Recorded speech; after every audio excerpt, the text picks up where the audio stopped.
Hello everyone. If, like me, you grew up in the 1980s, you may have watched an animated series called The Mysterious Cities of Gold. It aired in Japan, in France, and also in the second half of the 80s in the US, in the UK, in Australia, and probably other countries as well. And I loved this series. I could never have enough of it. And if you had the chance to see it, I think you will understand what I mean.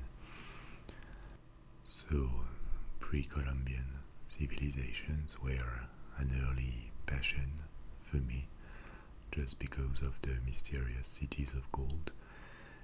And this is why I am happy to take you today to the discovery of the Incas. So please make yourself comfortable, have your headsets on, and our trip to the past begins now.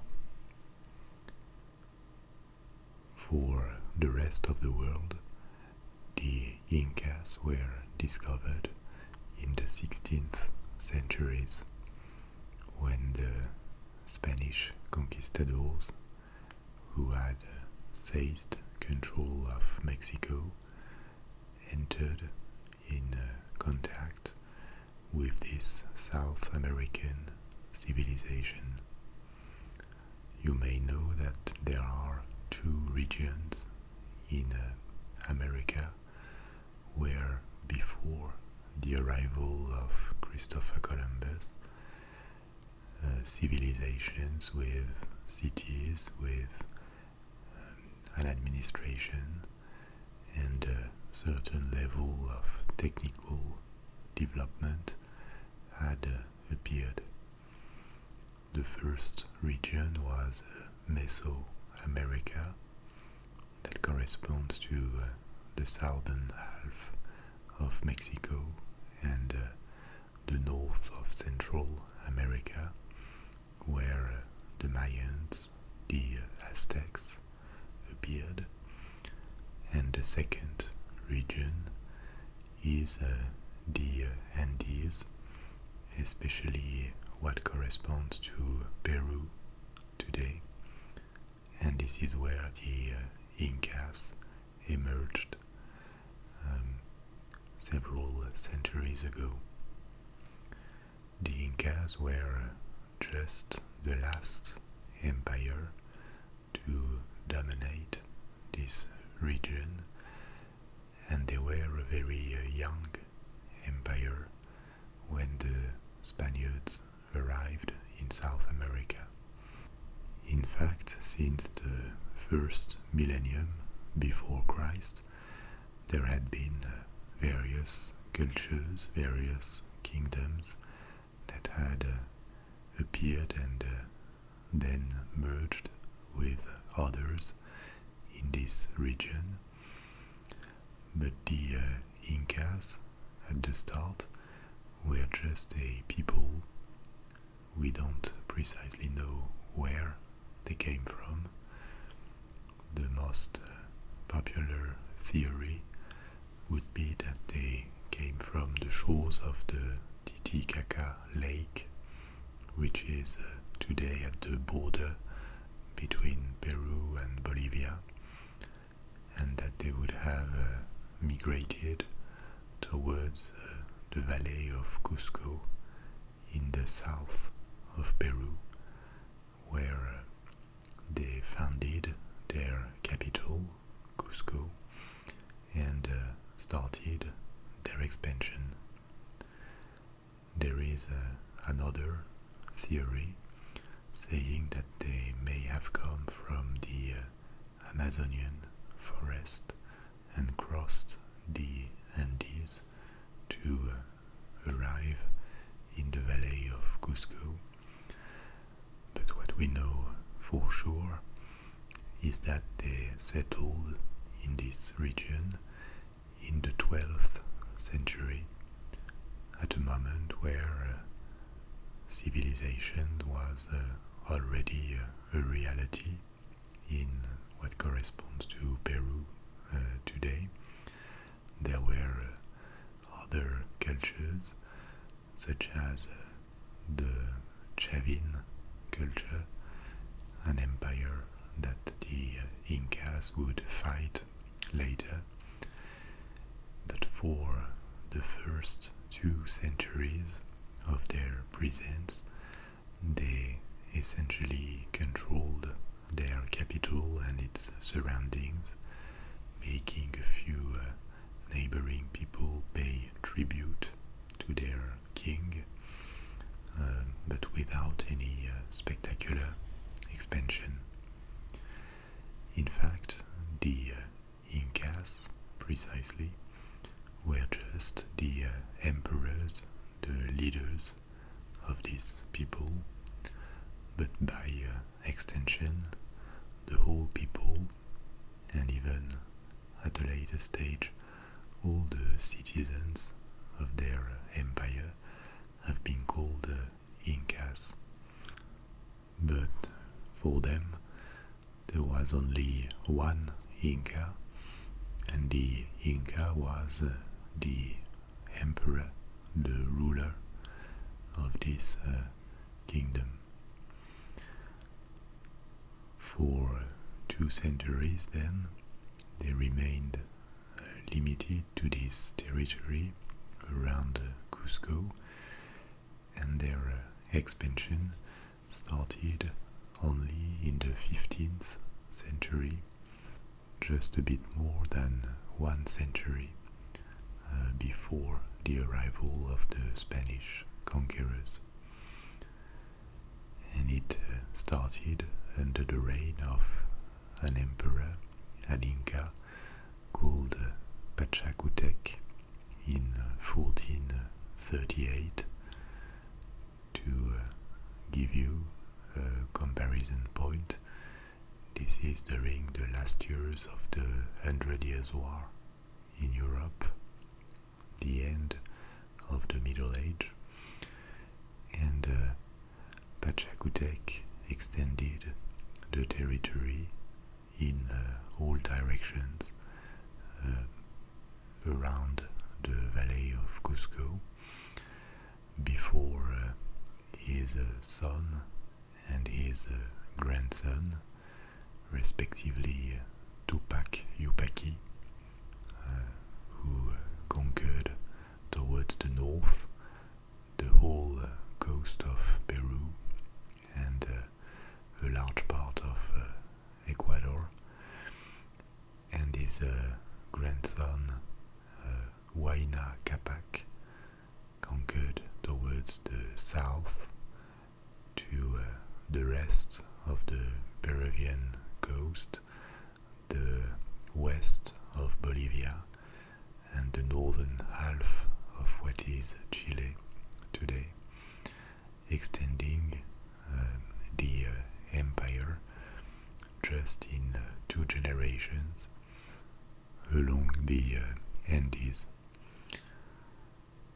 A few years before the arrival of the Spanish, the Inca Empire probably had a population between 10 and 15 million inhabitants, which was a lot, probably about twice the population of Spain or England in this time.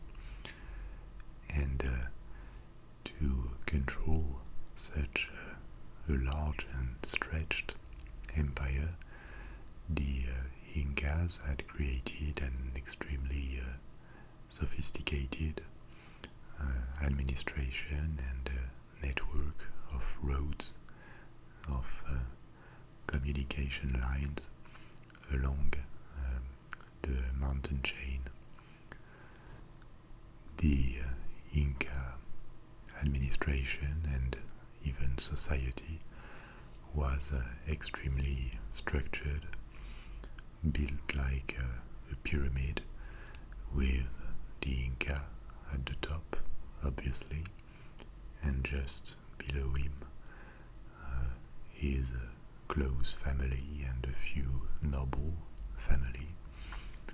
Behind that, you would have found administrators and civil servants that made the empire work, and this was laying on a base, a gigantic base of workers, farmers, and craftsmen who were located in an extremely complex administrative organization with 4 regions, and within these regions, provinces, which themselves were divided into smaller administrative units, down to the smaller unit, the village, where a few families supposed to be self-sufficient in terms of food production were forced to work for their own subsistence and give part of their time of work to the empire. The society, too, was extremely rigid. It was a caste society, and it was almost impossible to move from one caste, from one level to another. The control of the Inca, of the various Incas on their population was hard to imagine. For example, it was something common as the empire was expanding to deport entire populations from one end of the empire to the other end, and bring new people more faithful to the Incas to live where the deported population lived before, just to separate other cultures and assimilate them better. There are few examples in history of such massive forced migrations within a state. Maybe we would have to compare this with the USSR under Stalin, but that was an extremely authoritarian system. A remarkable creation of the Inca Empire, where all the roads and the communication lines in this large and stretched territory. There were more than 25,000 kilometers of roads and an elaborate system of messengers organized like with a relay. One messenger would run from point A to B, transmit a message, and another one would relay him until it reaches the capital. And messages, thanks to this organization, could travel about 400 kilometers, about 250 miles every day. And this very complex and well organized organization allowed the Inca to control millions of souls in an empire stretching thousands of kilometers from south to north.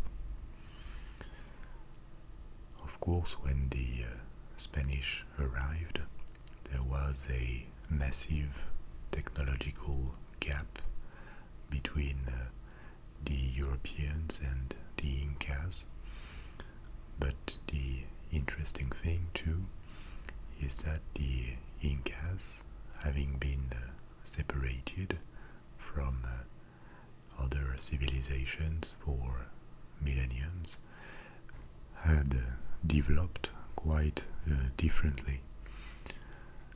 On the one hand, they had no writing system. They used a system with wool heels on which they made knots, and they used also different colors. This system of messaging was called the quipus, and these quipus that could only be read by educated persons working for the administration permitted to stock data about the warehouses, the harvests, the production of various goods. The Incas did not use the wheel, which had been invented millenniums before in other parts of the world, but at the same time, in other areas, they were somewhat more advanced than the Europeans. If we look at a few examples, there is medicine first. They had an excellent knowledge of plants that could heal. They used leaves of coca as a painkiller.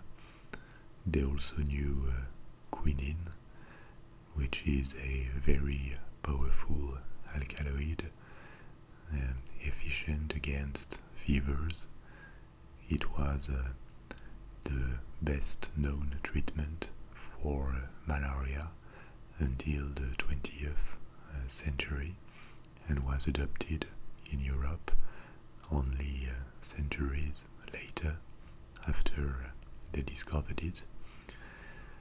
Or in agronomy, archaeologists think they had something looking like a research center near Cusco, organized with various terraces at different temperatures, where they could test and develop species of plants, trying to optimize the yields, the production, long before the Europeans started to improve their knowledge in agronomy. Another remarkable aspect of the Inca culture and know-how is the architecture. It is very distinctive, made of blocks of stone that are perfectly well adjusted, and the shape of the buildings, of the doors especially, is very particular. They look like almost with a trapezoidal shape, and this was made probably for aesthetic reasons, but also because the whole region has a quite high seismical risk, and this allowed the buildings to resist earthquakes. However, just in a few years, the Spanish would manage to take control of the Inca Empire, despite the incredible difference in numbers.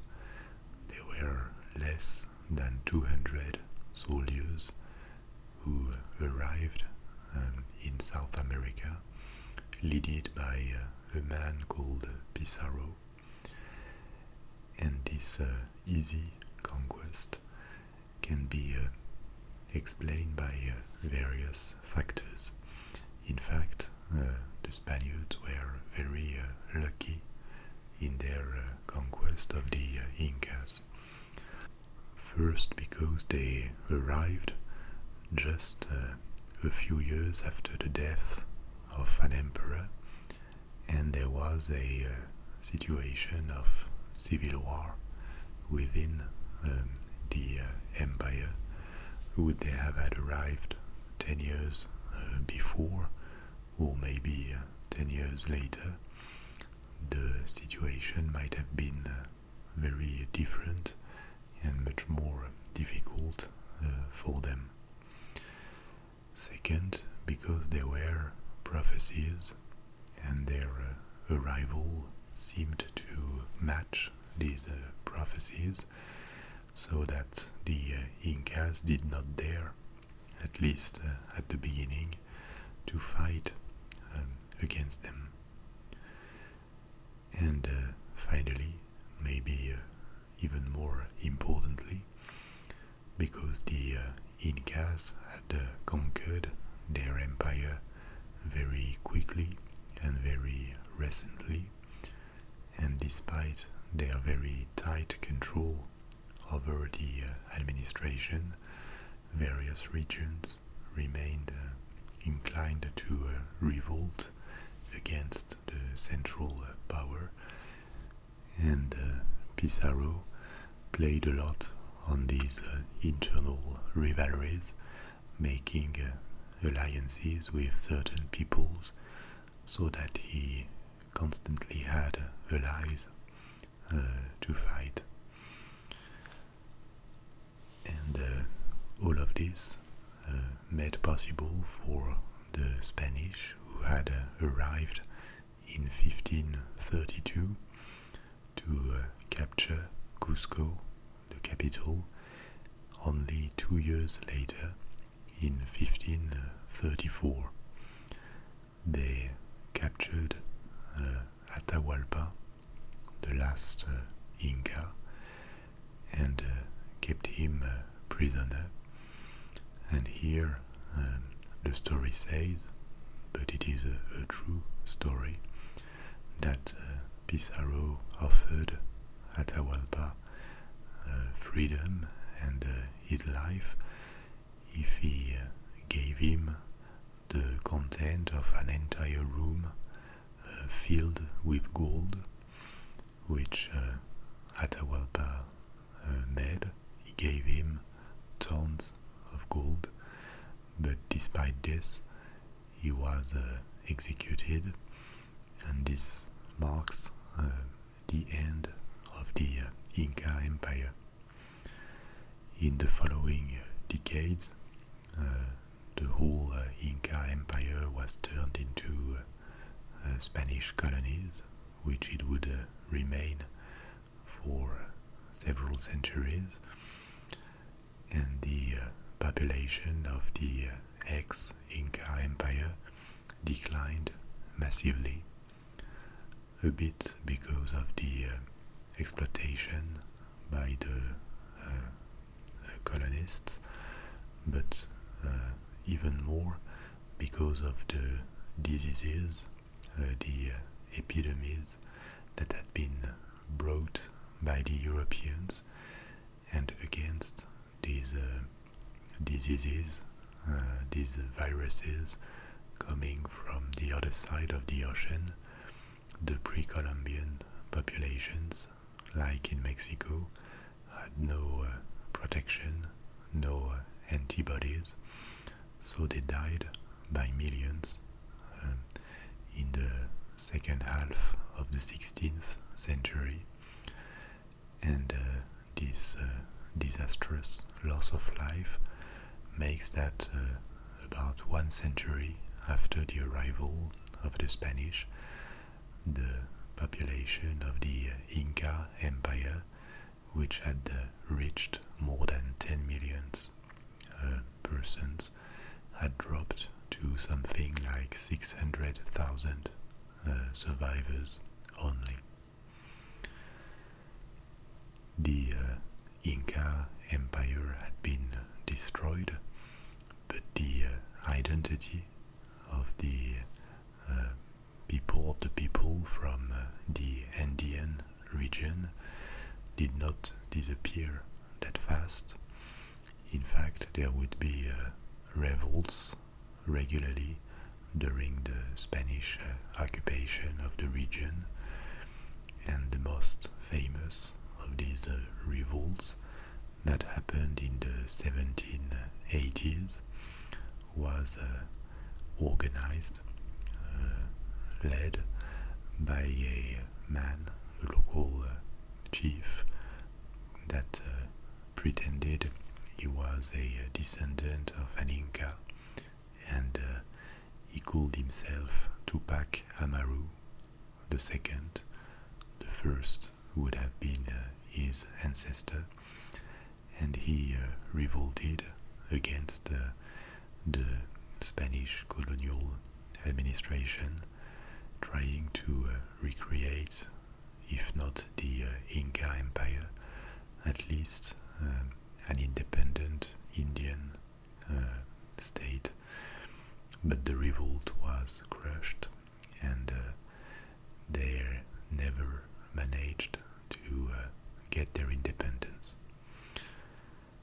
Again today, even though there has been a mix of blood between the colonists and the indigenous population, the Indian identity remains very strong in the regions that were the heart of the Inca Empire, in parts of Peru, but in other countries of South America too, like in Bolivia, like in Ecuador. You have a very significant majority of the population that still has a almost pure Indian blood, and maintains a different cultural identity. And you can see it very easily in these countries, including in Chile, where I live. The divide in the population between people who look very European and people who look more Indian, and you immediately know with almost no mistake to what social class they belong to, just based on their ethnic origin. And it is true that this is a social challenge that these countries will probably continue to face for a long time, and a direct heritage of the conquest of the region. So I'm done.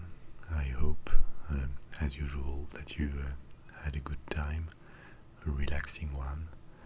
If you are sleeping right now or about to fall asleep, I just wish you have good dreams, and I'll see you soon for another topic. Bye bye.